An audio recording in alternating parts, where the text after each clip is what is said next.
And this is about 5 years old, this, okay? So it's not absolutely brand new and completely up to date, and if I was building it again in here, I'd do it slightly differently. Here we've got 3 rack-mounted mini disc players, and we've got 2 rack-mounted CD players. Okay, now again, if I was building one now, I wouldn't necessarily have quite so many mini disc players, but they were put there because mini discs at the time was still the thing to use. As far as the CD players are concerned, really you need CD players that are not domestic stuff. Please, please do not buy domestic equipment from Currys or Argos or whatever. You really do need industrial CD players because they do take a lot of bashing and they will just break down basically. So with something like this, CD goes in and I'm going to turn it round to select the track that I want to play. Now I'm just going to lean over here for a second because I want to show you something again a little bit later. Back to here, it says auto cue. So this now is queued up and ready to go. I don't have to touch this CD player at all now because I can just open the fader, press the button, and away it goes. So I don't have to fiddle around with buttons here. Everything is actually controlled from here, from the desk itself, from the faders. A sound desk is really, really useful, and I would have thought absolutely essential really for a proper school radio station if you can afford it.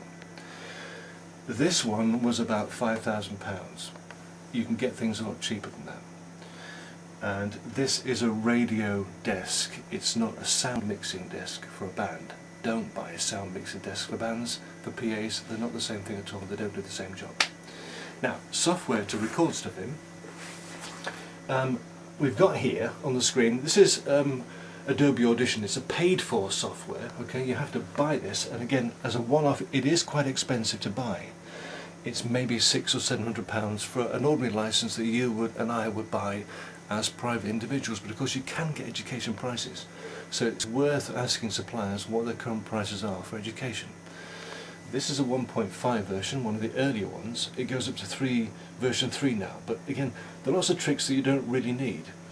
But for example, the green lines you can see in stereo, that's one of the jingles that some of the students have recorded for our future Christmas broadcasts.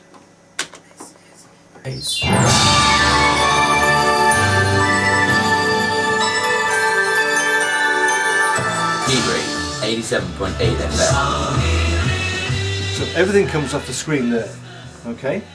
Now another version of course is Audacity, and that's a free version. You can download that, anybody can download that, free of charge. It's open source software. And here it is. And if I just stop here now, one final thing to mention. The microphones in here, yes they are expensive. Headphones, about £15, made by Bayer, and they're absolutely fine. You can spend £70, £80, £90 on a pair of headphones, but do you want 14-year-olds to use £80 headphones? Not a good idea. Microphones, though, you shouldn't really skimp on microphones. These are quite clever because I can make them work in different directions. In other words, I can make them work in a figure of 8, I can make them work in a complete circle, or I can make them work in like a heart shape. And that operates through a little switch here at the back of the microphone. I can change the polarity of the microphones there. Okay. Obviously that's quite handy because it means if I've got several students here at any one time, I can change the way the microphone works and pick up more voices at the same time. £1,000. Expensive, but they'll just last forever. They'll just last for years and years and years, and they won't go wrong. So, soundproofing, and then we're finished. Here we've got what we call baffle boxes. Okay, now this is what you would find in lots of radio stations. And a baffle box is simply this. A wooden box, and it's filled with sort of like egg cartons inside.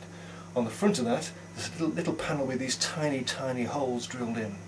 So the sound goes through the little holes, bounces around the egg boxes, and it doesn't come out again. Very simple and incredibly effective. The only thing they've done here is simply cover it with a piece of fabric to make it look a bit more presentable. That's all. But that's what that is. This side over here, these big panels here, are what's called rock wool, which is a bit like glass fibre. And there are 2 panels here, so it's that width. And what they've done here is simply cut them to size, put a little piece of a wooden frame around the outside, and again stretch the fabric over. It's just, again, that easy. But the trouble is these walls, plaster walls which we find in schools, are a nightmare for what we want to do, because it is so echoey and so reverby. If you don't want to go to all this trouble and you can't afford to do that, go to a jumble sale, go to a second-hand shop and buy yourself some heavy curtains. Heavy curtains, and keep them draped, keep all the folds in, put them on a pole if necessary, 2 hooks, hang the curtains up, do your recording, take your curtains down again if it looks horrible and unsightly, put them away till the next time. Those curtains, heavy curtains with the folds, will absorb a lot of that sound as well. So that's another idea, completely on the cheap, but again, it does work.